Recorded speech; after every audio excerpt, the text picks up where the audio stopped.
இப்போ நம்ம main ஈவெண்ட்ல fight எடுக்க போறோம் எப்படிங்கறத பாக்குறதுக்கு முன்னாடி மறக்காம சப்ஸ்கிரைப் பண்ணிருங்க. பிடிச்சிருந்தா லைக் பண்ணுங்க, உங்க கருத்தை கமெண்ட்ல கொடுங்க. ஹெல்மெட் கார்டையும் ஸ்டோனையும் கலெக்ட் பண்றதுக்கு நம்ம இப்போ மெயின் ஈவெண்ட்டுக்கு வந்தாச்சு. மெயின் ஈவெண்ட்டுக்கு வந்தா கண்டிப்பா ஃபைட் எடுத்து தானே ஆகணும், மாமு வந்து தானே ஆவாங்கன்னு சொல்லி இந்த பக்கம் வந்து பார்த்தா ஒரு ஃபைட்டு. அந்த மாமாவுக்கு சாத்துல ஒரு சாட்டை போட்டு மண்டி போட விட்டு லாபிக்கே அனுப்பியாச்சு. இந்த மாமாவோட சண்டை போட்டா அந்த மாமா அந்த பக்கம் போய் நின்றுட்டு நம்ம கவர் எடுத்து ஃபைட் எடுக்கிறாராமா. அதான் மலைக்கு பின்னாடி போய் விழிஞ்சாரு. ஒருவேளை வெளியே ஓடுறாரோ மாமு அப்படின்னு பார்த்தா இந்த பக்கம் வந்து சண்டைக்கு வந்துட்டாரு. வாடா நீ வாடா சண்டைக்கு வாடா அப்படின்னு சொல்லி பார்த்தா வரண்டா இருடா காத்துல பறந்து வந்து ஒன்னு அடிக்கிறேன்டான்னு சொல்லி ஏறி காத்துல பறந்த மாமு காத்துலயே மண்டி போட விட்டு லாபிக்கே அனுப்பி விட்டாச்சு.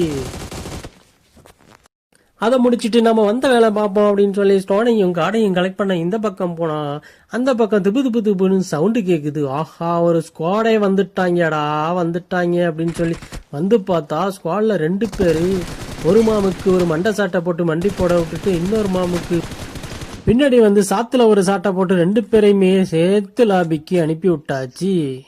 இந்த பக்கம் ஃபைட்டை முடிச்சிட்டு அந்த பொட்டியில் உள்ள லூட்டெல்லாம் அள்ளிக்கிட்டு உள்ள போனா ஒரே பரபரப்பான சவுண்டு. ஆஹா, வந்துட்டாங்கய்யா.